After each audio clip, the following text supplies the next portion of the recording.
Do you prefer Aaron sitting there looking weird, contributing nothing, or Luke accidentally contributing but not well, like actively trying too hard, contributing but he's trying too hard so it doesn't feel genuine? Oh no, Aaron right. By a mile. We prefer our men quiet. Yeah. Seen and not heard. Yes, with the fuzzy hat and the bug eyes. That was amazing. It was so weird. Listener discretion advised. Adult language and mature content.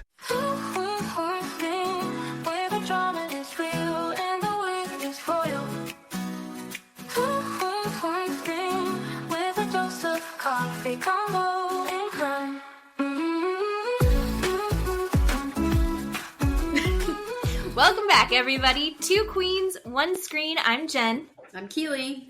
And we have just had such a good week because not only do we have our favorite show, The Valley, to talk about, and we have a really cool beginning of a new documentary that Keeley turned me on to, and I'm devastated that I'm not ready to watch extra episodes. They're going to do it slower. Oh, I know. I'm not patient anymore. Love Island restarted, guys. Love Island. We love it. It's already starting out really good. I miss my girls from last season. Yeah. I loved Leah from the very beginning. Oh, yeah. And I loved Kaylor from the very beginning. And Matt, to this day, Matt and I go, fuck, Aaron, fuck. Like, it's so Pennsylvania. It's so good. Fuck. Yeah. Kaylor, she's just like a little light. But I like the season so far. There's no Janae for me yet. Although, Shelly, I feel like, is like this season's Janae. Oh, maybe. Shelly is wonderful. Yes. She's so hot. Oh, she's beautiful. If she doesn't get some sort of brand deal or something after this modeling job, I will be surprised. I'm really enjoying that all of the commercials are hiring last season's people. I know. I really love Kaylor and Janae, the Maybelline commercial. That's like... they're like secret agents. Yes, I love that commercial. It's very cute. They're so cute. Yeah. I don't really care for any of the men. Other than the one guy, but he's with Huda. Oh, I liked him. Jeremiah. But now he's like freaking out because Huda coulda shoulda having her coming out with her I'm a mom, and he has like a full breakdown. Even though it's several nights a week, it's never going to be enough for me. Oh God, no. But it's the so good. perfect show to put on. Yeah. Because I can play Sudoku and eat my candy in bed while watching that show. And if you miss 5 minutes because you get up and go to the bathroom, it doesn't matter. It's so easy to watch. It's so good. The Florida guy freaks me out. With the frosted tips. Austin. Pool boy Austin. No. Yeah. Who's attracted to him? Himself. He's attracted to him. But how did he get on the show? Like, these girls, it's already been shown, especially in the UK versions. Yeah. These girls are getting tens of thousands of dollars worth of plastic surgery and injectables and nips and tucks and all sorts, and extensions and the lashes and the nails. And then they have that guy. Yeah. He's just like, he's a Florida pool boy with frosted tips. And he's not, I mean, I guess he's got like an okay physique. And I enjoy that they have no personality, but his is just awful. Oh, yeah. Oh, yeah. I just can't. And Shelly is way too nice for him. I don't know why she's even... Well, because she's playing the game. I mean, it's only the first week. I know. And who was it last season? There was like this super hot guy, super tall, super buff. Was it Connor? No, he got out in the first... His name was like Ty or something. Okay. But he got out in the first episode. Like, he was the first person cut, and it made no sense because all the girls wanted him. But then they did the opposite. I'm trying to say something. My kids are so noisy. Stop. We're talking about Love Island. Come on. We're talking about Love Island. But yeah, the guy, he got kicked out on the first episode. Yeah. Because all the girls played it safe instead of going after him real hard. Yeah, I remember him. It was like the opposite of A Beautiful Mind. Remember when in A Beautiful Mind, he's like, everyone goes after the hottest girl. And then we would all get laid if we went after the second hottest girl. And then no one went after the hottest girl. And they beautiful minded it. Yeah. And then the hottest guy got kicked off first. It made no sense. And I'm still not over it, even though I don't remember his name. I know. But yeah, I think the season's going to be good. And Dad, maybe you should be watching it. You should. You should watch it. It's super fun. Yeah. Yeah. It's great. It's great. They were showing clips from the UK version, and there was a girl, and she was like, so we're in Ibiza. Is that a continent? And they're like, no, it's an island. And she's like, okay, but I live in Essex, so that's a country. And they're like, no, that's a city. And she's like, okay, but then I'm in blah, blah, blah. And they're like, no, that's a county. And she's like, what's the difference between a county and a country? And they're trying to break this down for her, and she cannot get it. But she's also so fucking hot that you go, that's why she doesn't need to learn anything. Yeah. Like, she's so good looking, she doesn't need to learn anything. But yeah, people get full on careers just by being on this show. Yeah. So good for them. It's so great. It's so worth that whatever 6 hours a week to sit and watch it. It's just so dumb. It's so dumb. Favorite. And it's so good. And then my second favorite dumb show. What's great about our other favorite show, The Valley, is that it also is dumb, but then there's some high stakes, like I need to figure out what my values are in these situations. Oh, God. Okay. I think. And then if you don't feel like doing that, then you can just watch Brock, because he's in a lot this week, and he's my VIP. Okay. I just thought he was really funny. Throughout the whole thing. Like, he really was, like, very chill, and he's so natural in front of the camera now. And I wish they would bring Scheana and him back in just for him. I like him as much as I like Scheana. Okay. Speaking of Scheana, that's where we start. They're at Sheena's. She's having an enchilada party, apparently. Of course she is. Did you see those enchiladas? Oh, yes, I did. Stacked on top of each other. What the fuck is so amazing about those enchiladas? I don't know. And here's the thing. When I make enchiladas, I don't stack them on top of each other like that. No, you go next to each other. How can they cook all the way through when they're like that? So, yeah. And it's not like she's making her own sauce. I'll tell you, I have made my own enchilada sauce, and it takes for fucking ever. Yes. Like hours just to do the sauce. Mm-hmm. And there's nothing impressive about those enchiladas to me. No. So I think we need to stop making such a big deal. And then you see Janet making a big deal about the enchiladas. And you're like, this is why you're here. Ugh. And I did like that Brock was there also as they're hosting this party. He was wearing a pink Schwartz and Sandy's hat. And at that point, Schwartz and Sandy's was already done. Yeah. After. It's not vintage. I don't know. Everyone comes in and they're bitching about how the night before at the shark party, Zack got wasted and said something mean about another friend of theirs named Jared. And he didn't say Jared should fuck off, which is what he should have said. Instead, he said something really, really awful. And he says, yeah, I was wasted and I was being hyperbolic, which is one of my favorite words. And I enjoy people who are hyperbolic, but I like it more in a positive way. I think that Zack has some growing up to do, because just because you're wasted and just because you don't mean it, it's shitty to say these over-the-top things. It's fun to be shocking, but there's a certain point where it's like, okay, it's too much. Like, he's doing too much, and it's getting him into trouble, and he's getting all, irritated at everyone for getting on him for being hyperbolic, where it's like, okay, but enough is enough. I don't have the same energy for Zack about this specific situation. It's like, you didn't have to get wasted to talk shit about Jared to all the people that like him to try and make a big drama. And of course, Brittany came out. Here's my problem. I'm going to stop you for a second. Here's my problem. Number one, who the fuck is Jared?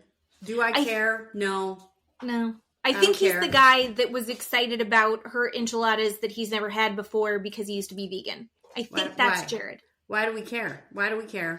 We're talking about someone we don't know. We've never met. He's not on the show. Or he was on the show for 2 seconds. Yeah. Why the fuck do we care about this Jared person?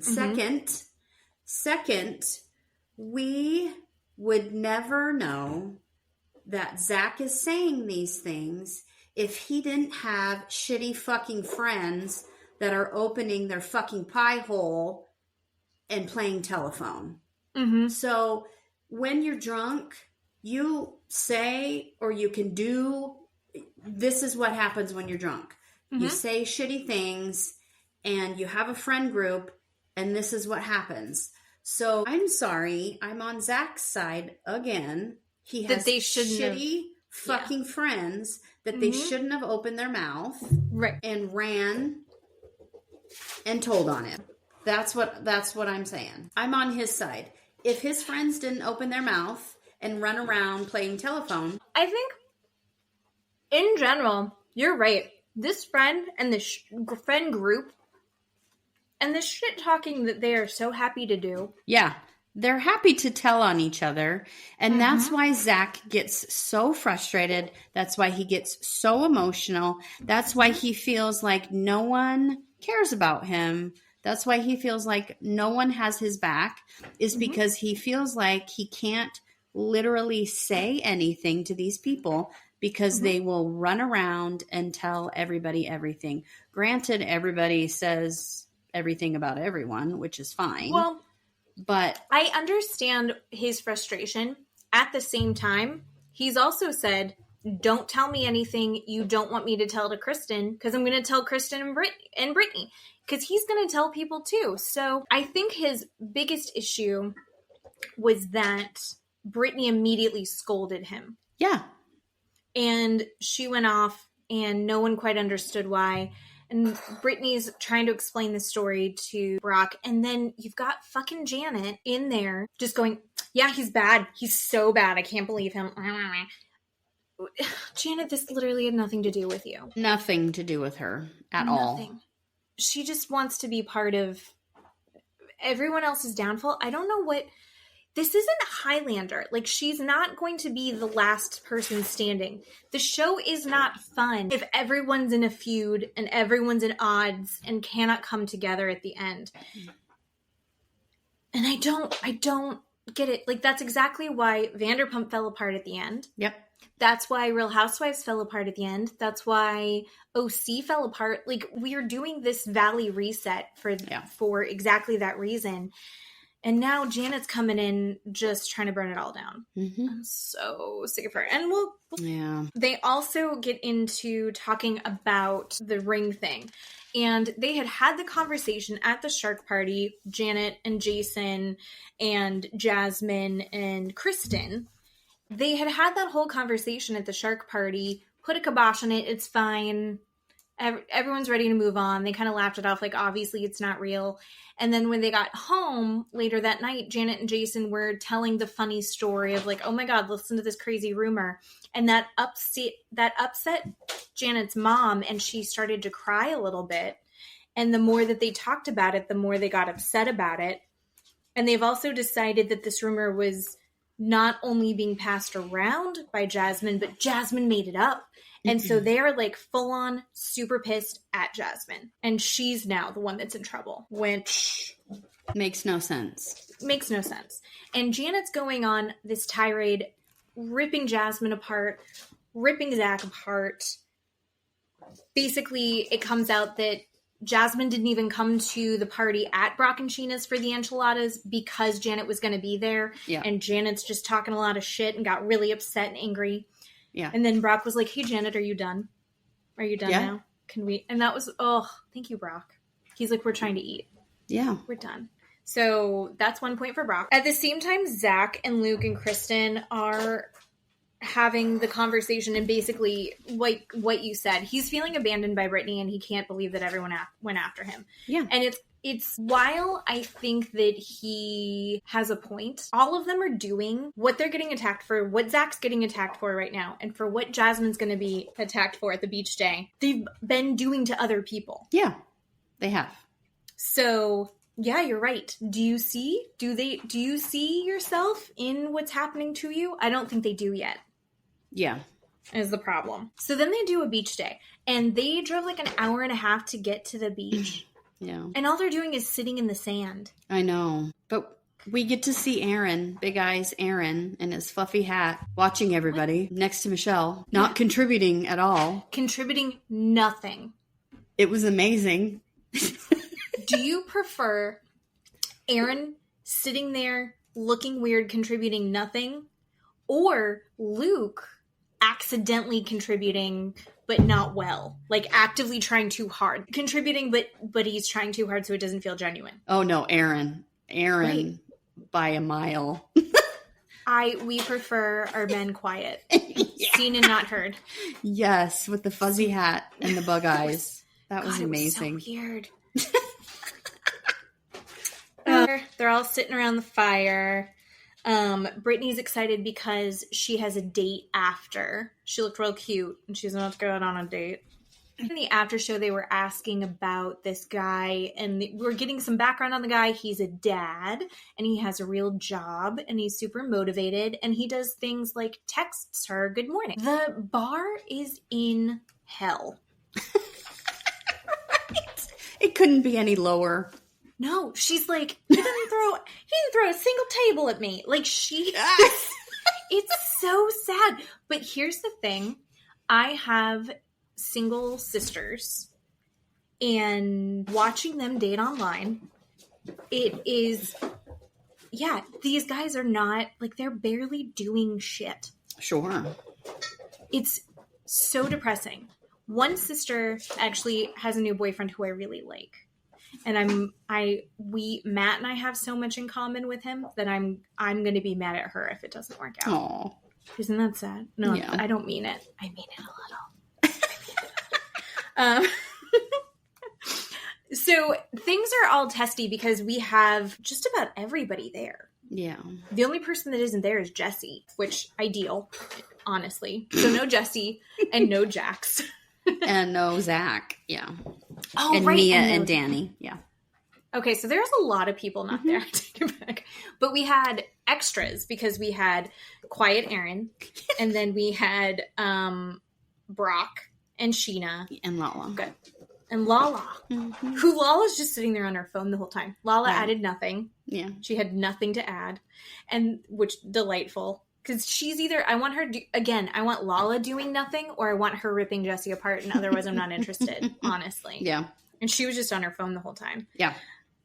But Janet and Jason are on their own going, should we talk about her? Should we talk to Janet? Like, I'm not going to talk to her. She should talk to me first. She owes us an apology. I'm not going to. And so they're doing that for probably like an hour. And then we have Kristen and Luke and Jasmine going, what the fuck is their problem? Because Janet keeps making these little snide remarks. She's like, oh, I brought a metal detector, and maybe Jason should take off his ring. And then they get upset. And then actually it's funny because one too many nasty little comments from Janet, and Jasmine and Kristen go walk and have a conversation. And during that conversation was the biggest moneymaker part of this episode. Did you see that? Did I send that to you? Oh, yes. Yes. The guy that was like, Scheana is playing 3D chess. I'm stealing this random guy that I saw. I can't remember what his name is. Yes. But he was like, Scheana is playing 3D chess. And rewatching the episode, Janet's just sitting there feeding the opener for Scheana to talk about butt sex. Janet even asked, she's like, have you ever done it in the butt? And you're like, why is she doing this? It was so awkward. And it made no sense. Yeah. Because they're playing Truth or Dare, and it's like, where's the craziest sex you've ever had? And yeah. She was like missionary with Jason. That's a weird thing to say. They've said missionary more than once, that's their favorite. Yeah. I didn't know that was something that people actually picked. And if that's a bit, that's a boring bit. Yeah. I don't like it. Anyway, they're talking about how big is Brock's penis. And Brock is very casual when Scheana's like, he's not huge, but his girth is great. And he's very like, yeah, I'm a grower, not a shower. It's fine. She's like, it fits perfectly in all my holes. Yeah. Yes. But then she's like, but it's big enough to give me hemorrhoids. And everyone's like, what the fuck? Who says that? Yeah. Who admits to that? And then she's like, and then I got pregnant and then I had hemorrhoids again. LOL. That episode dropped on Tuesday night. Wednesday morning, Scheana has a video out sponsored by Preparation H. Yeah. So the question is did Scheana set this... What the fuck, cats? Did Scheana set this up before? Which it kind of sounds like, because Janet was being so forceful with it, and Brittany was the one that was like, we should play Truth or Dare, and they're like, we don't want to play Truth or Dare, and then they get pushed into it. Or is she just so smart that she was like, I need to call Preparation H and try and set this up after they talked about hemorrhoids in the show? Yeah. I think that she was like, if I can bring up hemorrhoids in the Valley, will you guys give me a brand deal? Yeah. I mean, she's got to get her bills paid. What a way to do it. If you have not seen her Preparation H video, it's the Science by Scheana. Go look at her Instagram and learn a little bit about hemorrhoids. I carried twins and I did not have hemorrhoids. So I don't know if that's a flex, but I'm going to feel like it is. And my response to you was, Scheana could not walk in the Sports Illustrated swimsuit show like Stassi. Oh, so she had to get a brand deal. And this was her brand deal. Because Scheana has to be just right up there with Stassi at all times. All times. Scheana cannot be left out at anything. No. And Stassi's written a few bestsellers at this point. And then you have Scheana's that just came out. And I don't think it's done terribly well. And no one gives and she's like, well, I'm going to talk shit about Lisa Vanderpump. Yeah. I'm like, can you afford to lose that relationship? Yeah. Can you? And she's just burned that bridge. Oy. Oh, embarrassing. Yeah, Stassi looked amazing. And then Bethany looked good. Good for her. I don't think she's a good person. Maybe she's a good person. I don't even know anymore. What's your stance on Bethany Frankel? She's not a good person. Okay. There you go. No. All right. Well, we know where you stand. So as they're having their drama, Jason goes, listen, I am going to talk to Jasmine directly. There's too many J names in this. I am going to talk to Jasmine because maybe something has gotten lost in the grapevine. We need to just be direct and see if we can have this conversation. And Janet's like, fine. So they get up and he goes, hey, Jasmine, can we have a conversation? She starts to explain herself. And Janet's going, well, who told you this? When was this? How many years ago? Yes. And it becomes this very intense interrogation. And Jasmine snaps immediately. Yeah. And I honestly think this is going to be one of those moments that goes down as what's one of your favorite moments of Valley history? Because Jasmine, it was so perfect. And I don't think she had planned that. Yeah. Do you think I don't think she could have. No, I don't think she planned it at all. This is perfect for someone putting Janet in her place. 100%. Shitty-ass friend. Yeah. Shitty-ass friend, vibe killer, Karen energy. Yes. And then Janet's like, let's go. Let's just go. Yep. And they do. And then they're screaming. Yeah.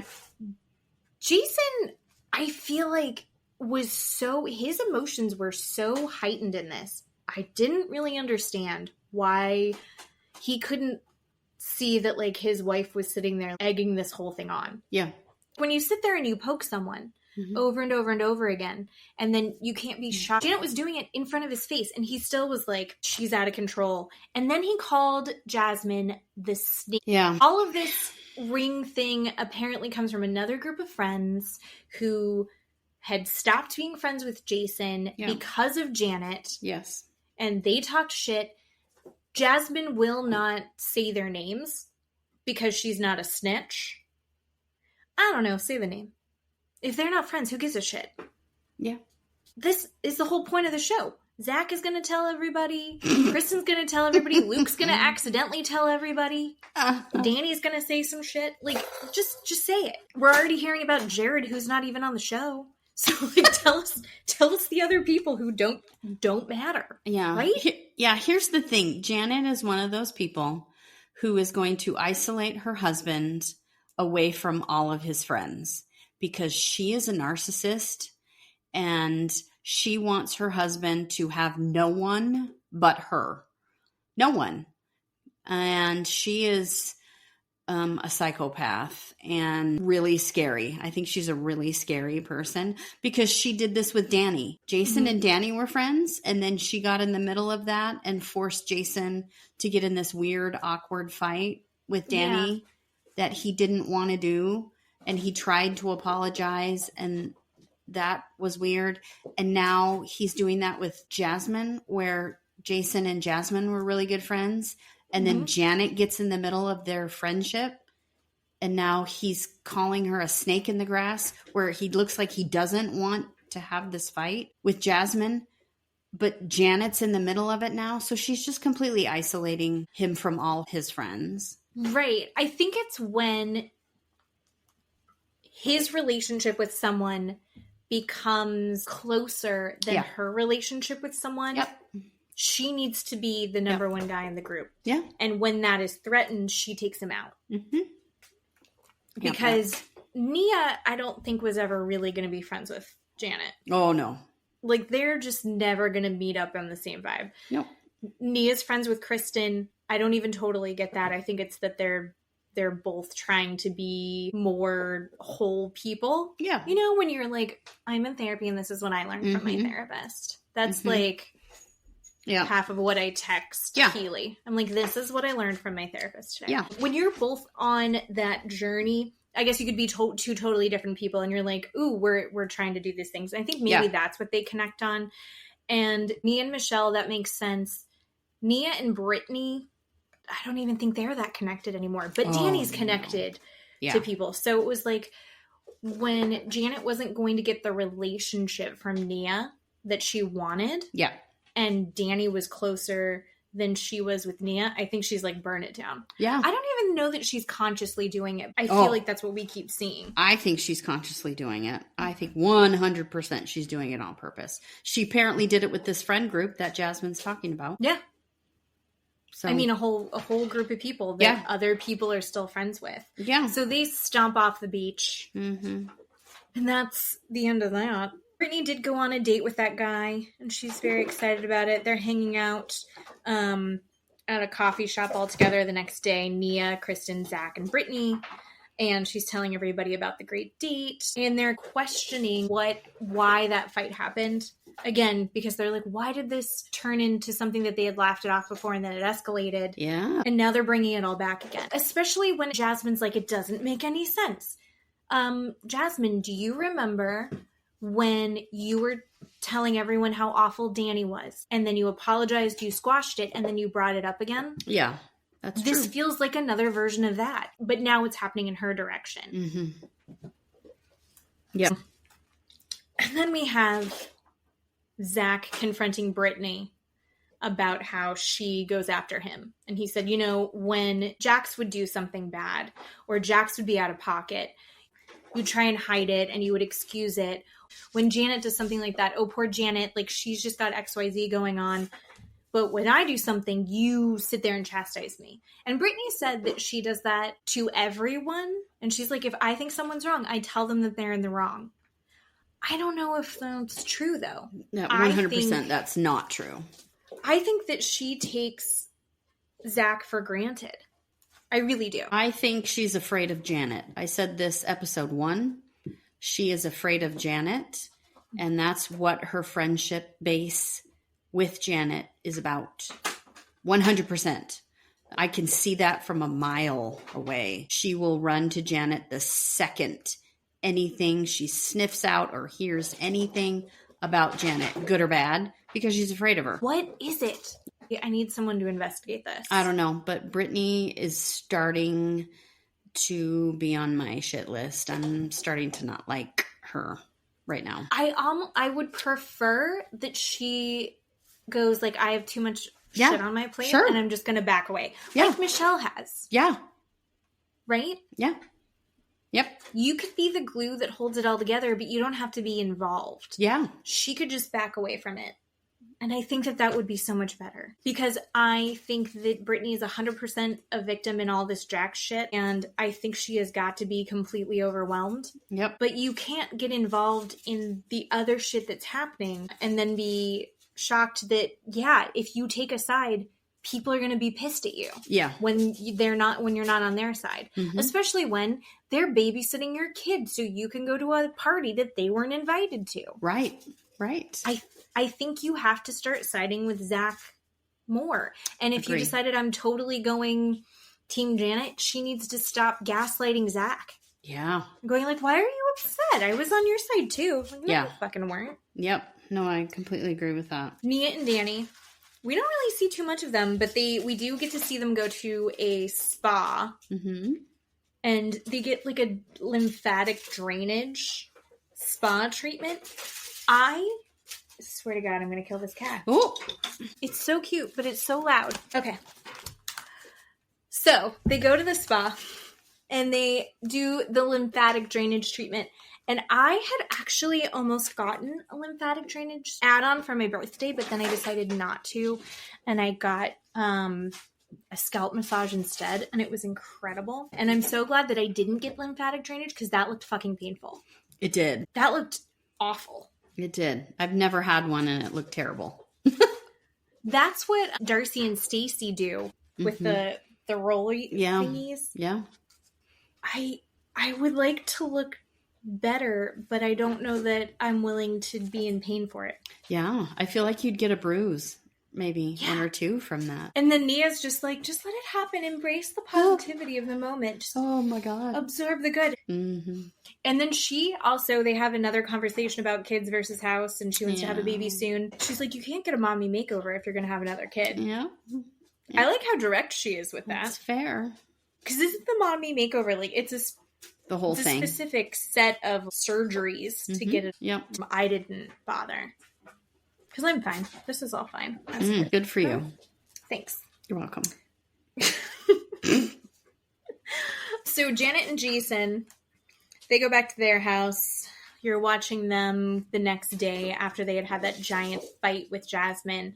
And both of them are teary and just so upset. And Janet's in the ball pit with her son with a glass of white wine. Fake crying, I'd like to add. Yeah, it's not terribly believable. No.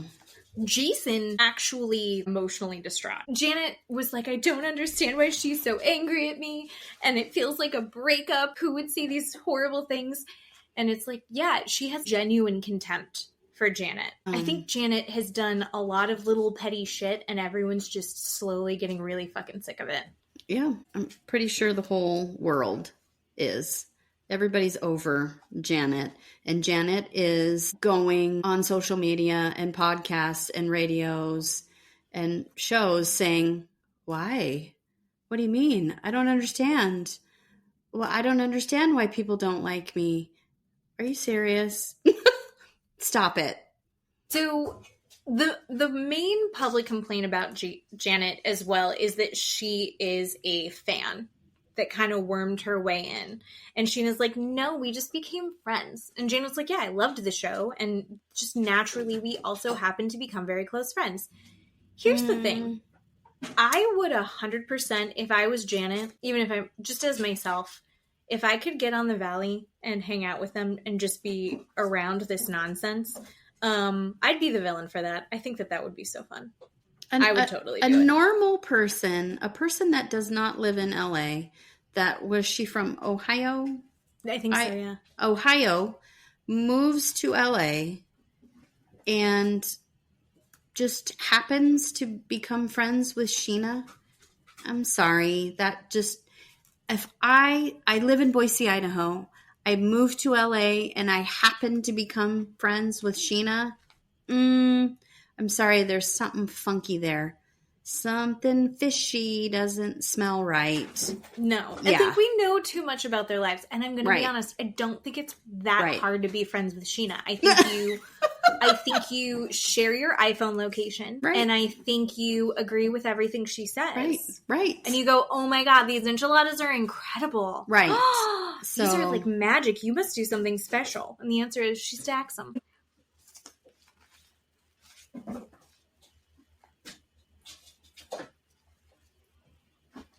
Yeah, I mean, and it's also 100% fine. I would be doing the same thing. I would 100% do the same thing. Ugh. She doesn't have a job, right? Like, she's just a full-time mom now. I'm pretty sure, yeah. She got pregnant and was just like, I'm just going to mom full-time. Right. Ow. Uh-oh. I just got attacked. I've been attacked. Not by this one. This one's perfect. Nope. I'm just going to say it again. I'm fostering kittens, and that is why it is so noisy in the background of all of our podcasts. I do try and mute out what I can, but there's only so much I can do. So after they get done crying about their breakup with Jasmine, apparently, and I will let you are the forensic investigator in this, but Jason has been getting like 5 phone calls from Jax that he has missed because they were having this very intense conversation about Jasmine. And he's like, I gotta call him back. He's at rehab. So she's like, okay, I'm gonna sit next to you, but just pretend I'm not here. That is a good marriage, I think. Because that's 100%. If you're having a conversation with Matt, I am right next to him.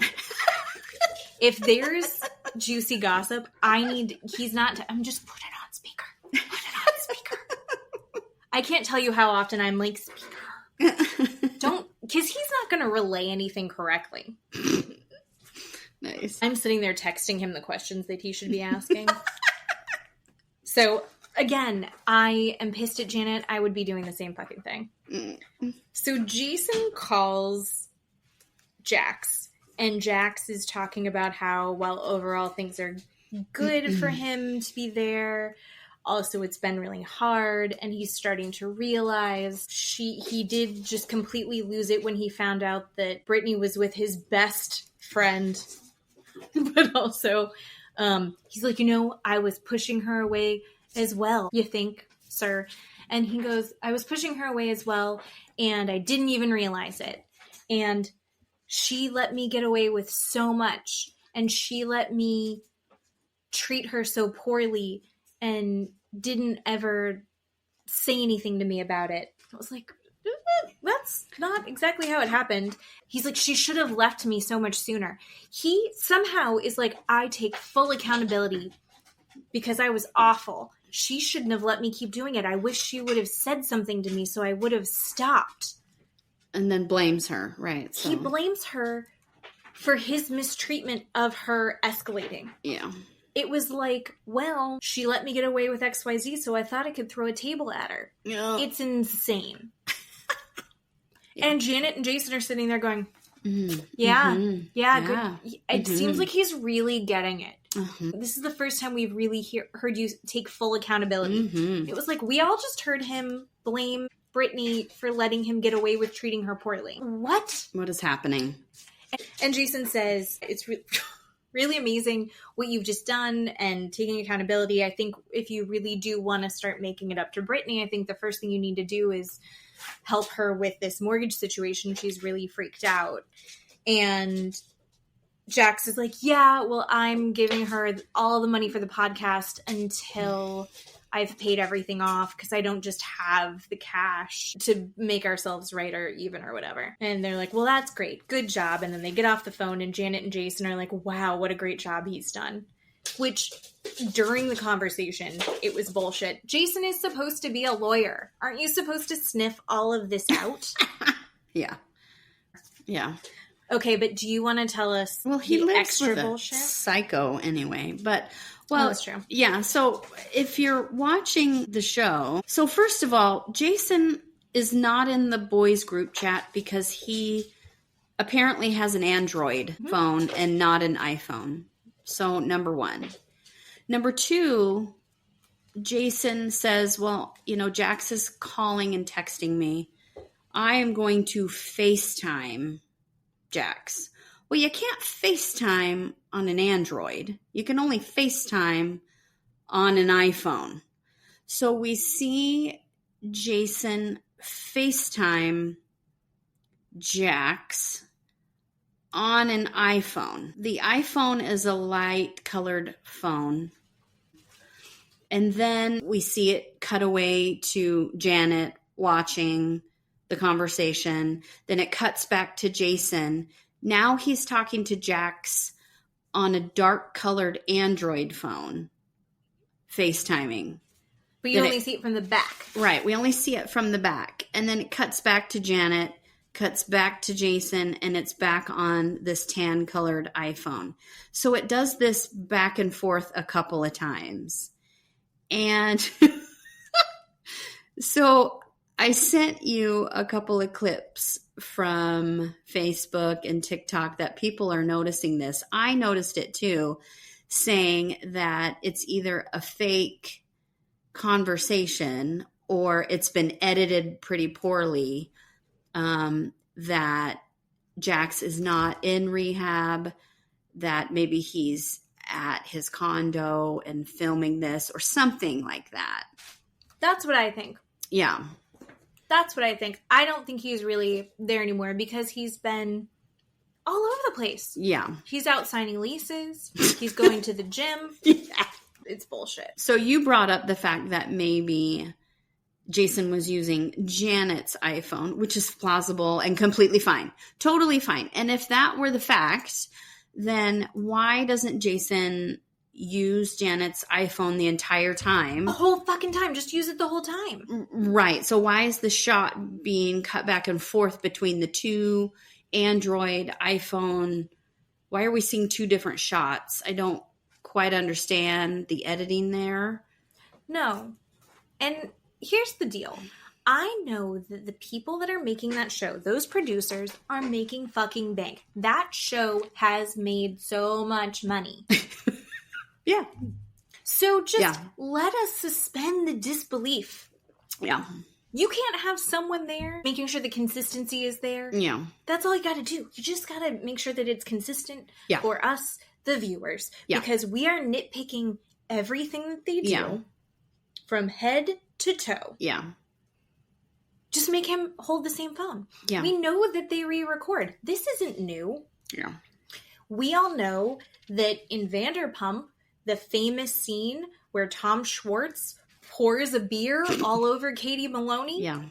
Did that actually happen? Yes, but they didn't get a camera on it. Yeah. So everyone else went back to their hotels, and the cameras made Katie Maloney get a beer poured over her by her boyfriend again. Yeah. And she did it. Yeah. Because she is smart and she got paid. Yeah.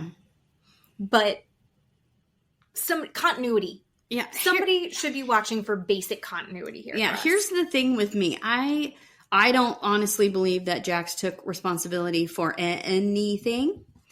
But the show wants the world to think that for some fucked up reason. So because Lisa Vanderpump is a producer. I don't know. And she is a male apologist. Yeah. Yeah. She wants the women to stay with these men that she has deemed her little babies for whatever fucking reason. Yeah. Look at James. Did you hear, side note, did you hear Allie talk about when Lisa Vanderpump had called her after James assaulted her? I did not. Okay. Are you ready to get mad? Oh. So a day or two after the news broke that James had assaulted Allie ended up not pressing charges. And she got a call from Lisa Vanderpump.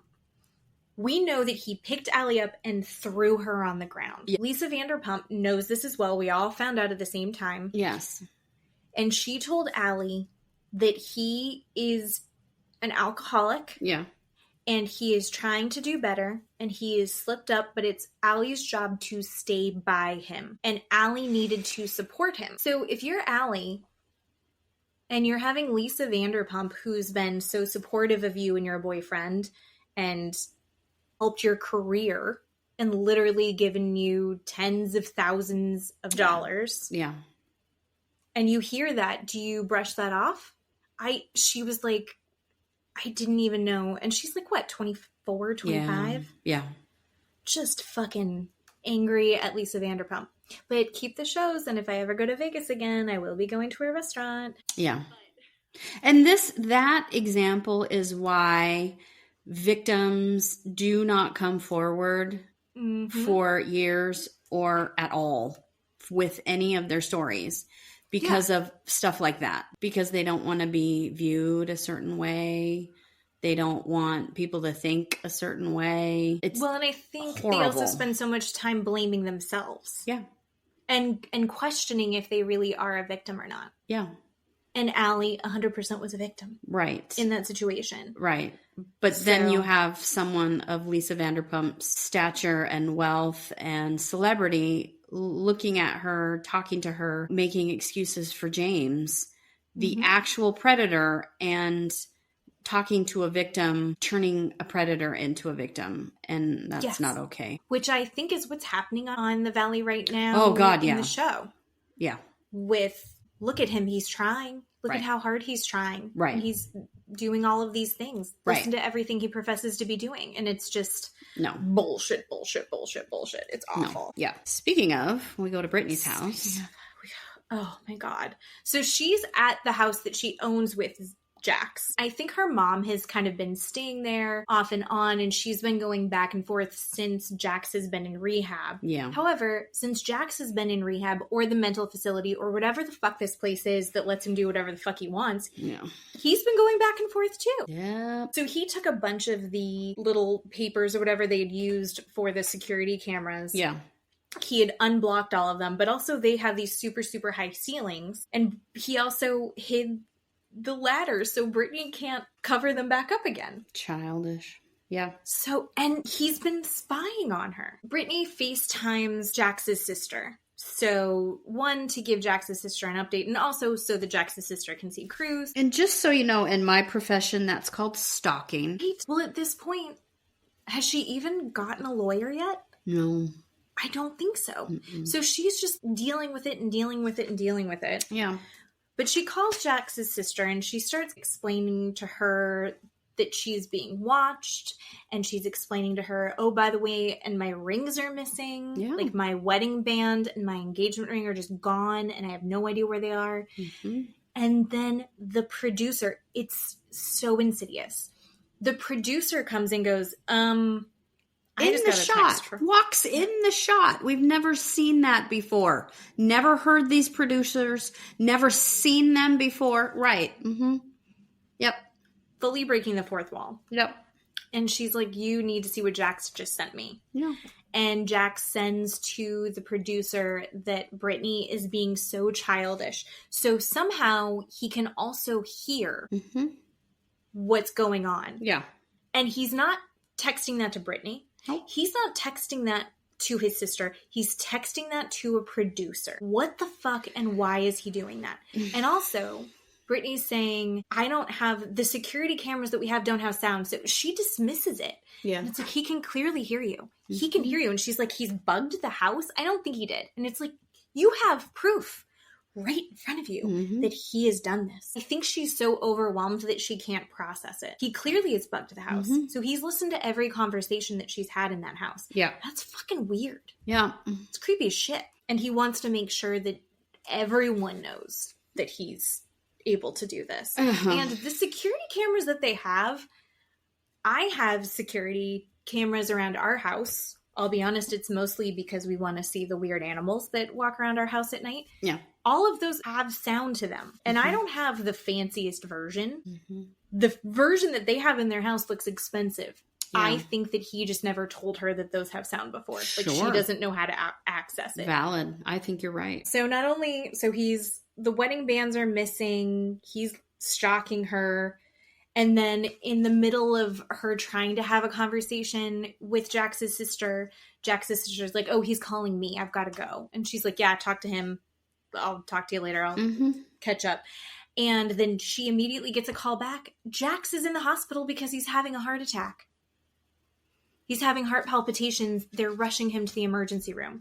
And that's got his sister freaked out because their dad just died of a heart attack. Everyone in their family dies at like 60. All the men in their family are dying of 60 of heart attacks. And he's been doing cocaine for the last 20 years. Right. Nonstop. So now his sister's terrified that they're doing that. And their conversation's what set him off. So it's their fault. Yeah, of course it's her fault. Of course, because Brittany put the stickers and the cards back up on top of the camera, and the conversation coupled with that. Now his blood pressure, and so it's her fault. So he's going to die because of that. I thought he was in a facility. Why to help is him. No one overseeing him? That's $30,000 for 1 month, and they can't help him deal with, hey, you've got to stop stalking your wife. Yeah. No one's going. There's no oversight at all for this. Yeah. Yeah. It's fucking bullshit. Yeah, and in California is a two-way law with recording, meaning both sides have to have consent to be filmed. Hello. Yeah. So she can do something with that. And then, as all that's also happening, she gets an email from Jax. There was just like something after another. And the email says, hey, I talked to our bank. And we are in foreclosure on the house. So since I just got the condo, you're fully in charge of the mortgage from this point on. Can you do that? Unbelievable.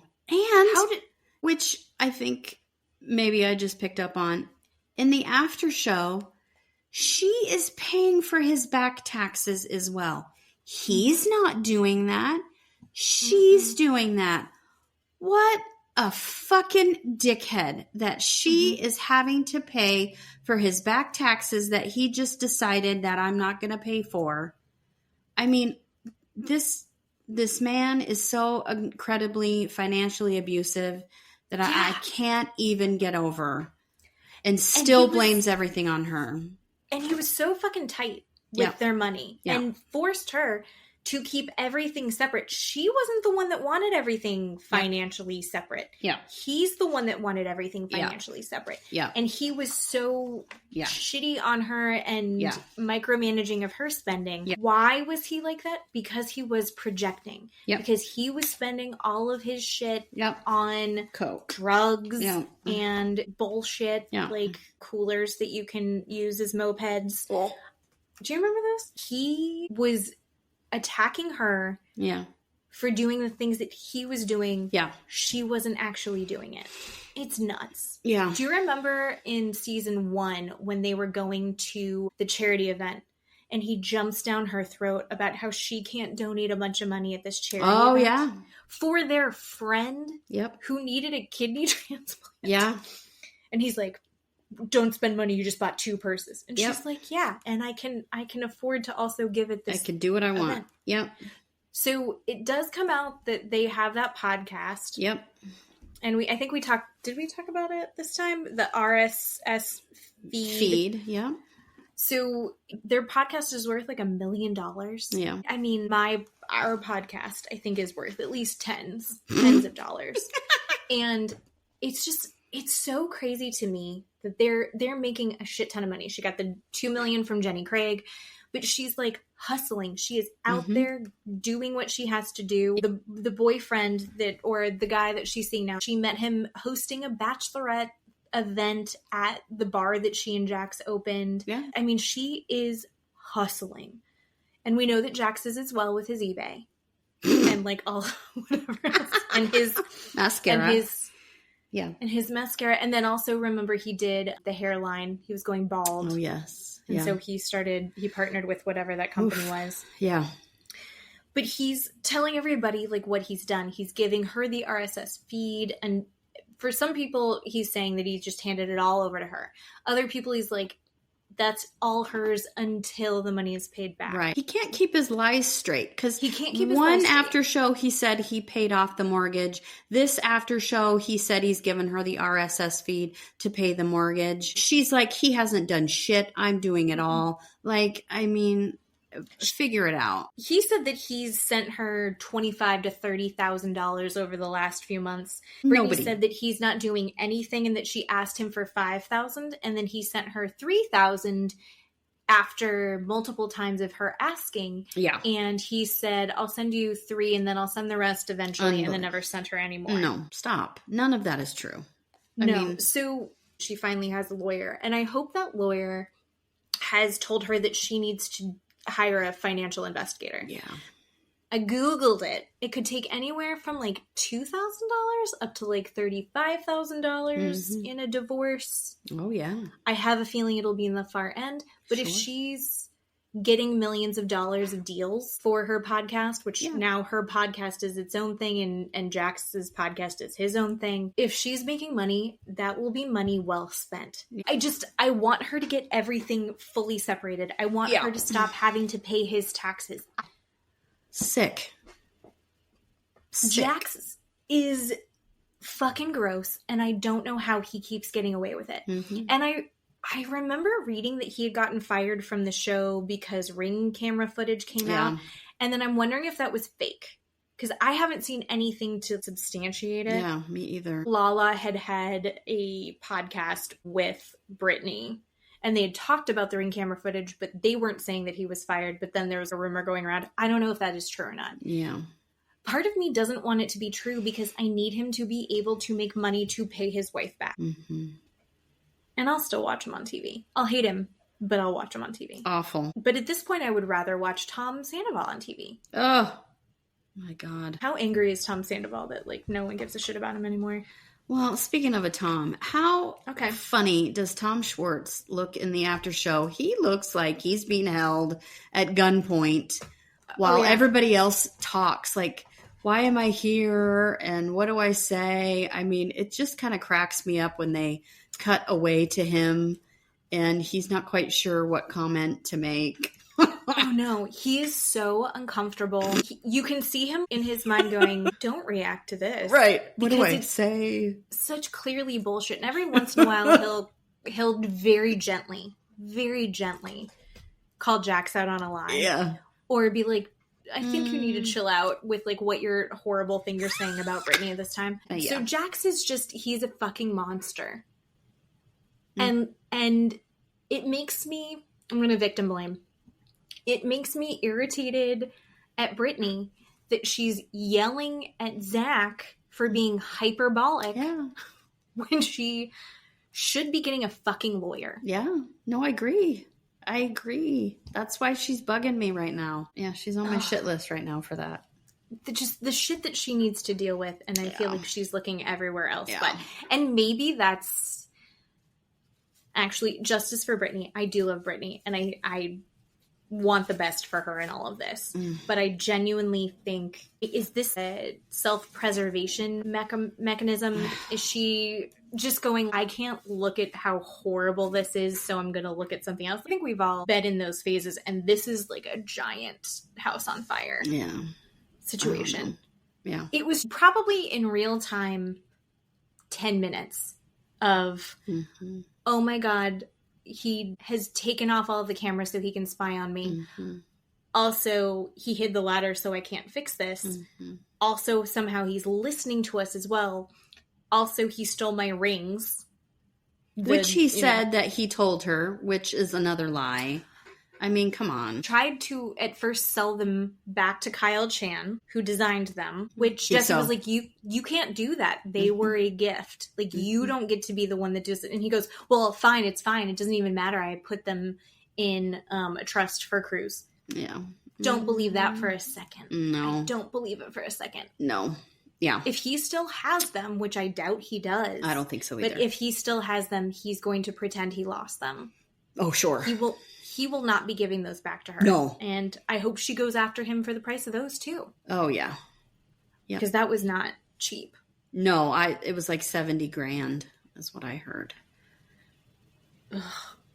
Kyle Chan, good for him for getting on this show, because I think he's done everybody's rings on the show. Holy shit. Yeah.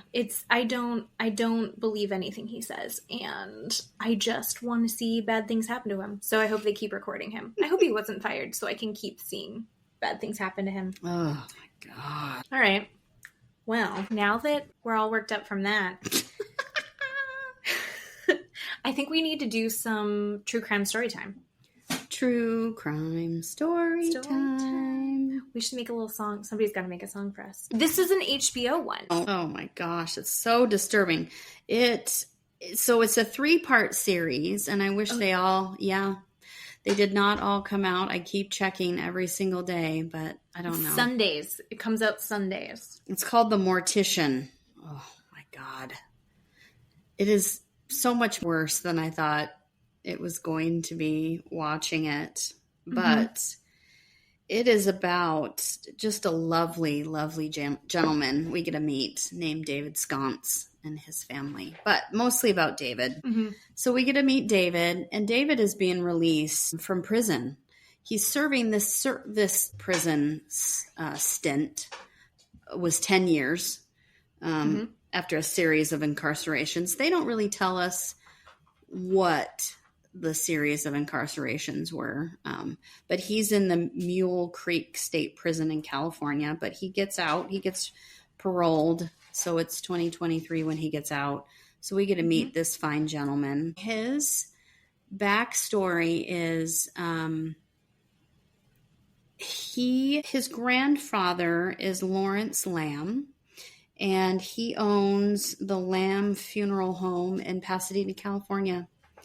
And he grew up spending time at the mortuary with his grandparents. So the people in Pasadena trusted this family. The Lamb family was well known. And this mortuary basically was the only one in Pasadena. It was well known. Everybody went there. Everybody used it. And the Lamb family was a pretty prominent family in Pasadena. He started the funeral home in the 1920s, and his dad, Charlie, took it over in the 1950s. Charlie had a daughter, Lori Ann, and Lori got married to Jerry Sconce, and Lori Ann and Jerry had David. So that's where David comes in the picture. So that's in the 1980s. His mom was the queen for the football parade. And then his dad, Jerry, was a high school football coach. And then David said he played football until he hurt his ankle.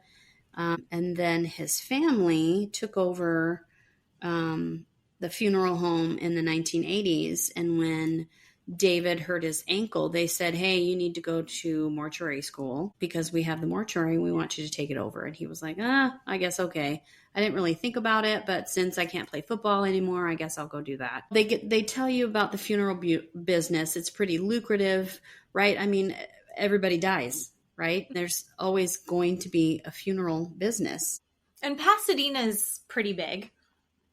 And they said the people that worked for them when they first started working, they were shocked at how many people actually died every day. Yeah. Because it was, the numbers are a lot higher than you would think. Yeah.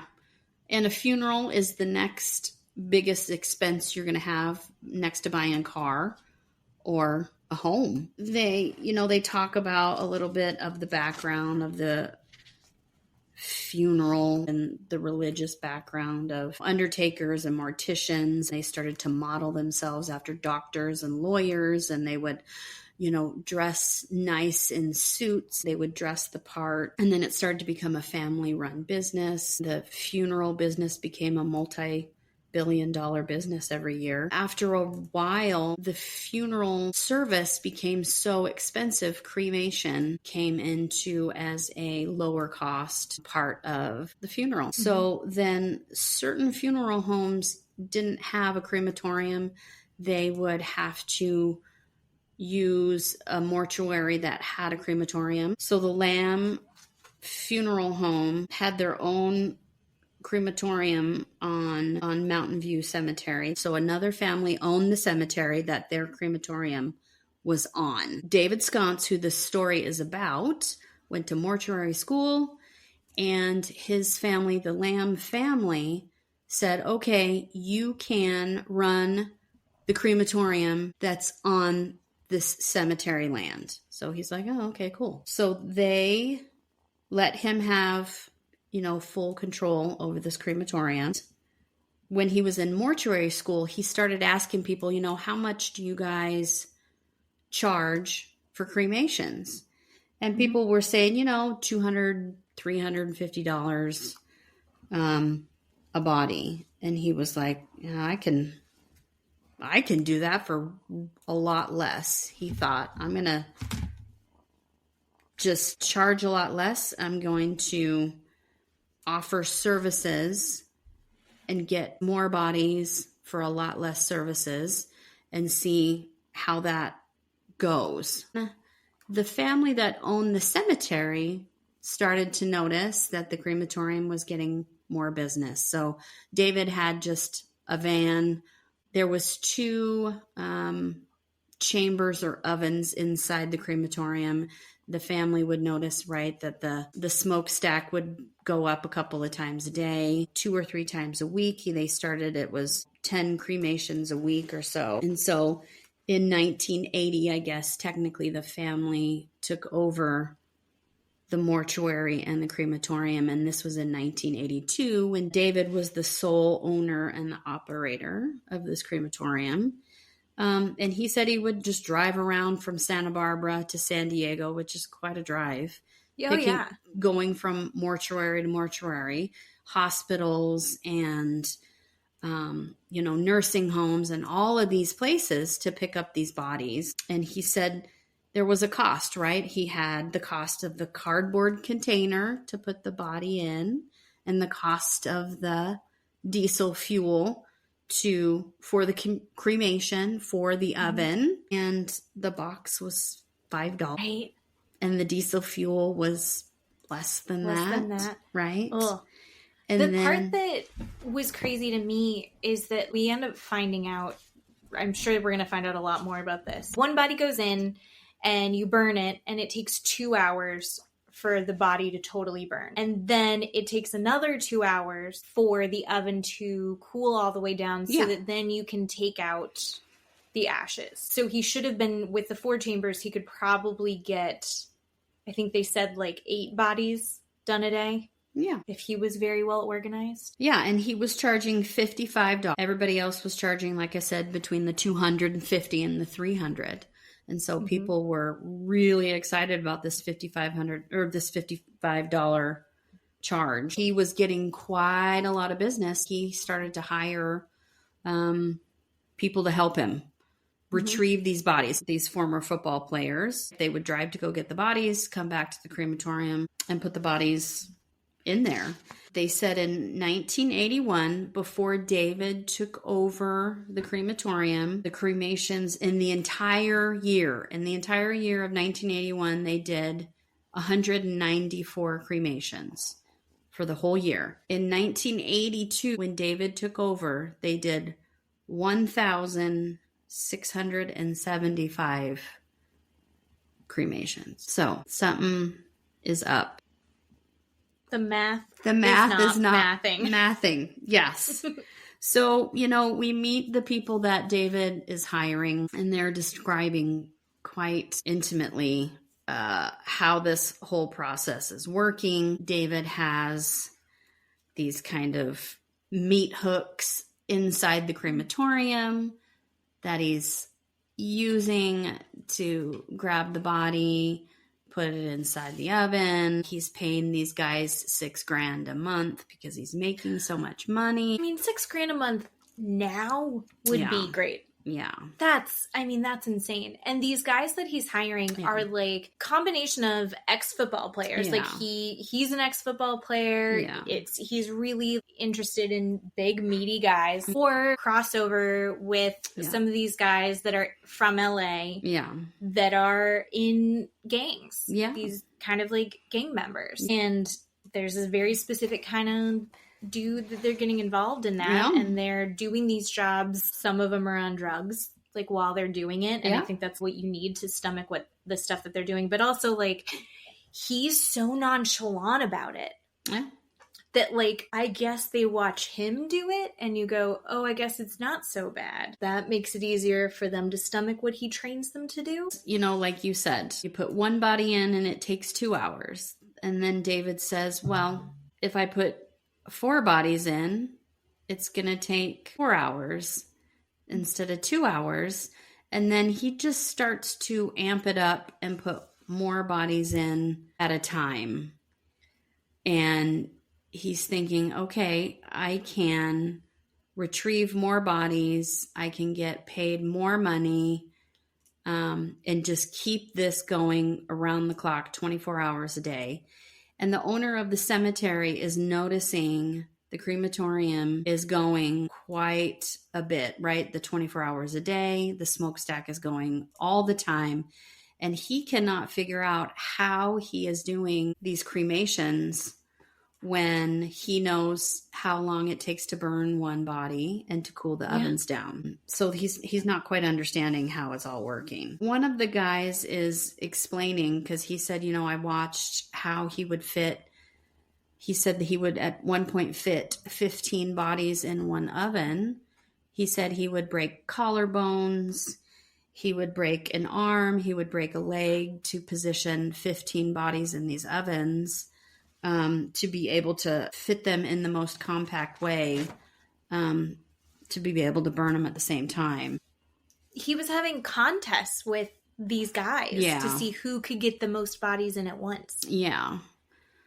And what I thought was interesting is he doesn't have any remorse about this even to this day, because then they're interviewing him today. Yeah. And he's like, once you're dead, your soul's gone. It's not you anymore. It's just a body. They're like, well, how can you make sure that the ash is the ash? And he's like, it's not, and it doesn't matter. Yeah. He starts to justify it in the beginning to say that a lot of these bodies were burial at sea. Yeah. So it was families that didn't want the ashes back. The ashes anyway. Yeah. And he's getting them from the county, or he's getting them from these old age homes. Yeah.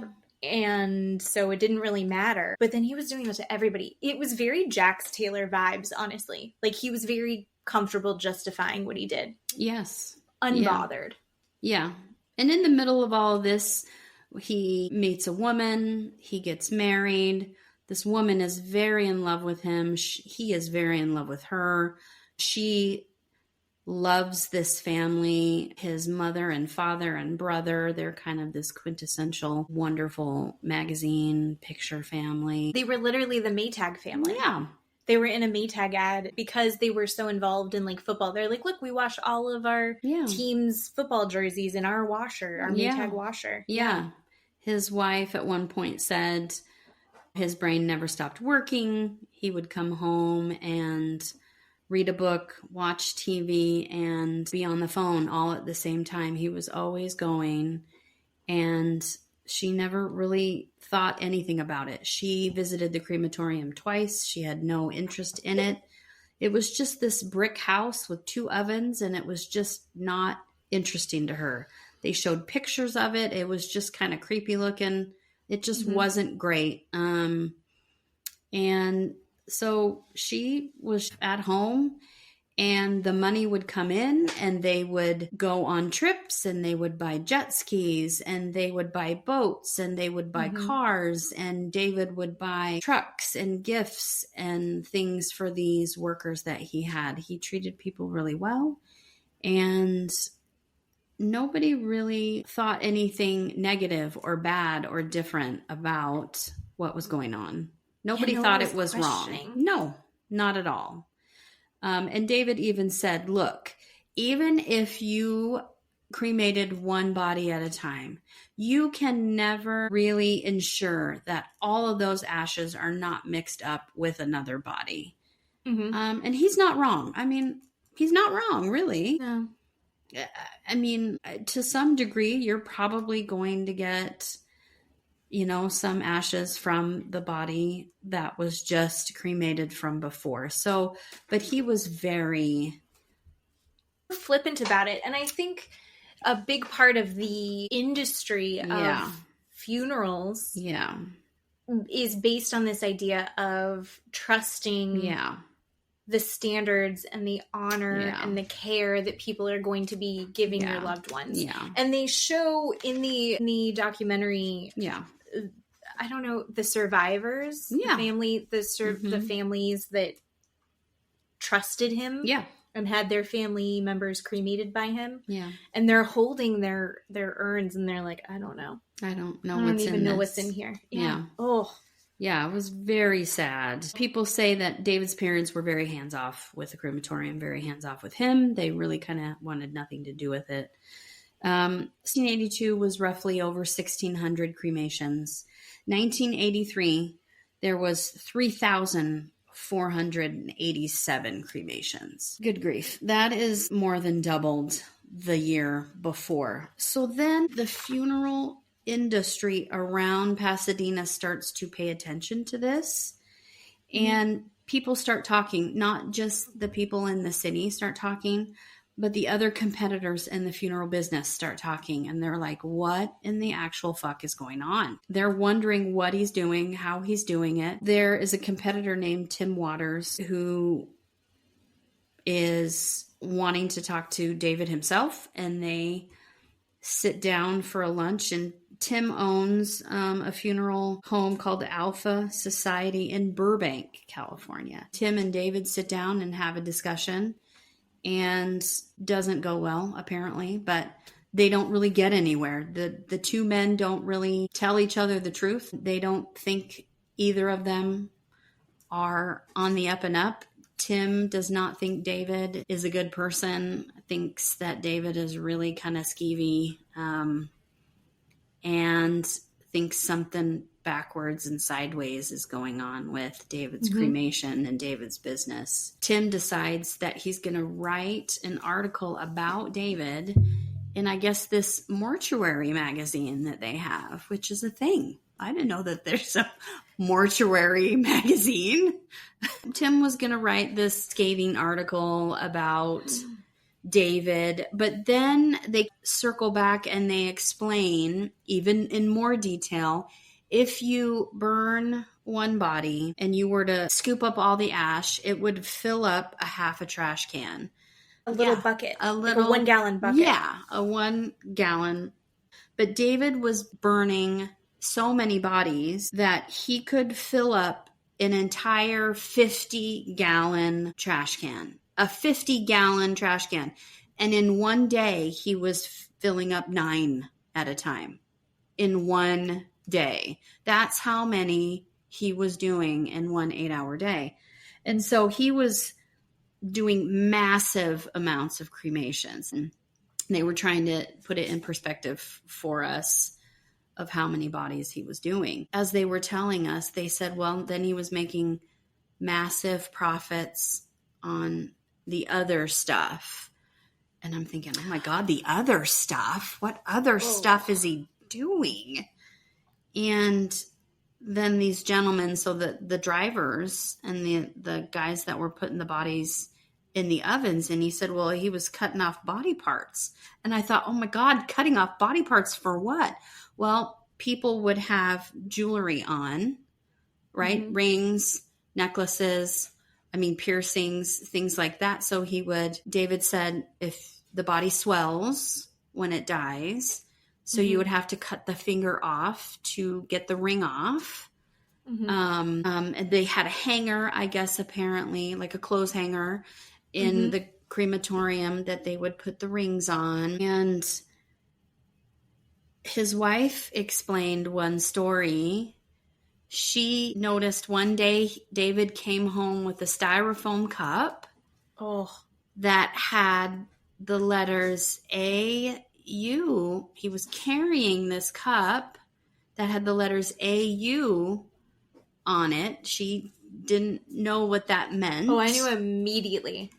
Did you know? No, I didn't. Yeah, went into the garage, and she said she found him sitting on the floor with the cup and had a hammer, and the cup was filled with teeth, and he would crack the teeth with the hammer. The teeth had gold in them, and he would take the gold, sweep away the teeth, and put the gold back in the cup, because AU on a periodic table means gold.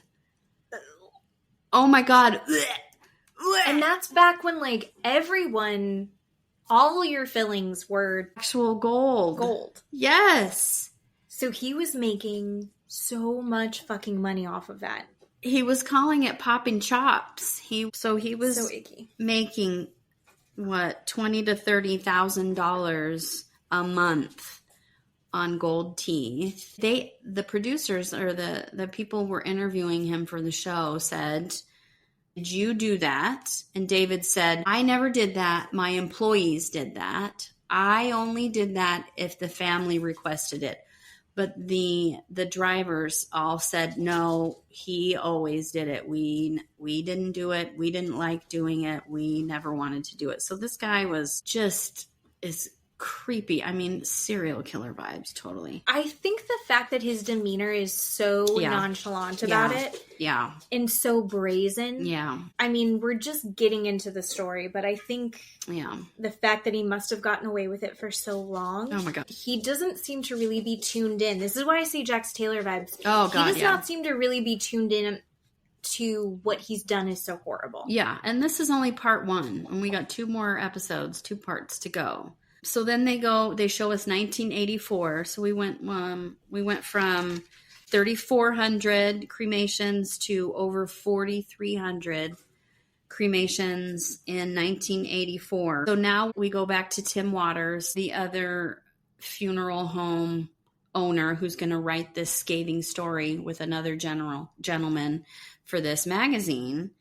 And David gets this call one day from his mother, who's really upset, and says she's found out about this magazine article that's going to come out about the crematorium that's going to be negative, and she's really upset and really worried about it. And David says, "Don't be upset. I will take care of it, Mom. Don't cry anymore. It's going to be fine." So David calls up these drivers, and these drivers are big football guys, and says, "I want you to go to Tim and Ron, who are the guys that are going to write this magazine, and send them a message. Basically, not go beat them up. I mean, we're talking like mob style here." And they show pictures, and they go to Ron, and they beat the shit out of this poor guy. And it's a black and white photo. You know, they just beat the ever-living shit out of him. And then they go to Tim Waters' office, and they beat the shit out of him. And Tim Waters is a pretty big guy. He's pretty tall. They say he's around 300, 350 pounds. And they show a photo of him. He's all bloody. His nose is broken. It's a pretty gruesome photo. One of the drivers says, "Hey, I wasn't at that. I didn't go to that one. I didn't beat him up. The other guys did. So I don't know anything about what happened there. The other 2 guys went to his office and beat him up." Which I believe, with all the shit that they're admitting to, I believe that. I didn't do that one. And 2 months later, after Tim Waters gets beat up, he's dead. But we find out that Tim and David have gone out to lunch again, which David denies going out to lunch, but he dies of a heart attack. Tim is 24 at this point and dies of a heart attack. And David swears up and down that he first never went out a second time with him and says, "Hey man, this guy is overweight."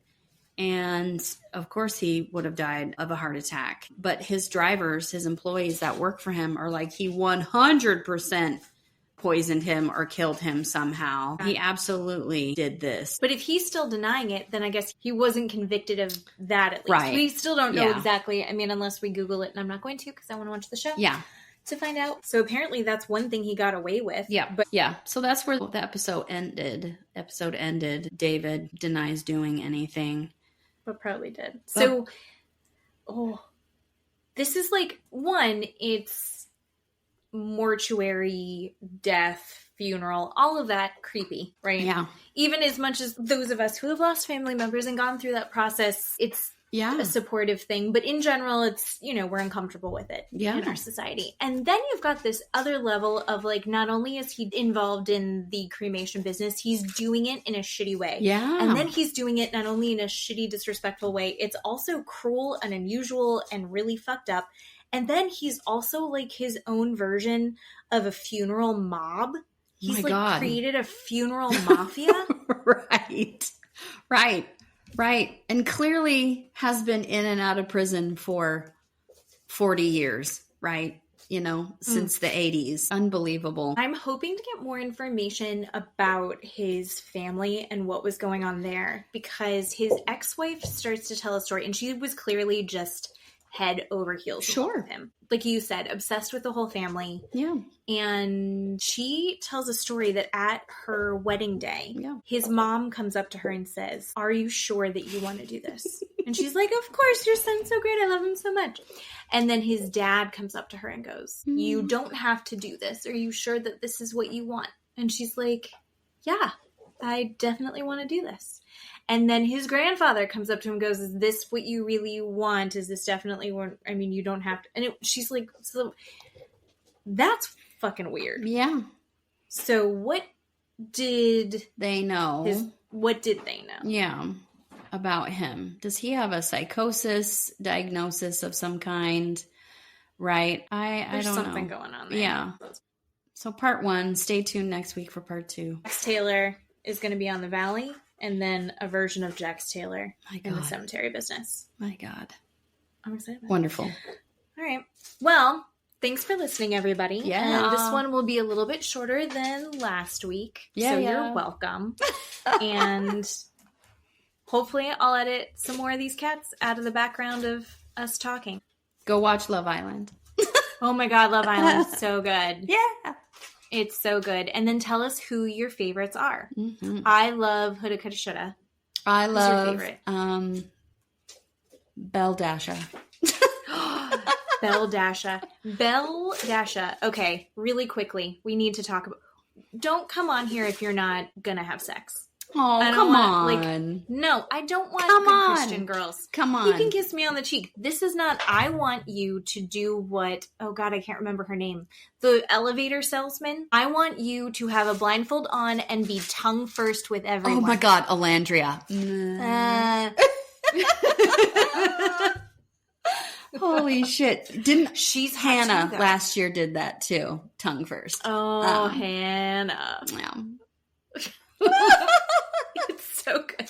But yeah, no, Bella, by far the hottest girl there. Sure. Like, that girl is a supermodel. She's fucking gorgeous. Yeah. I think her and Shelley are the absolute hottest things on that show so far.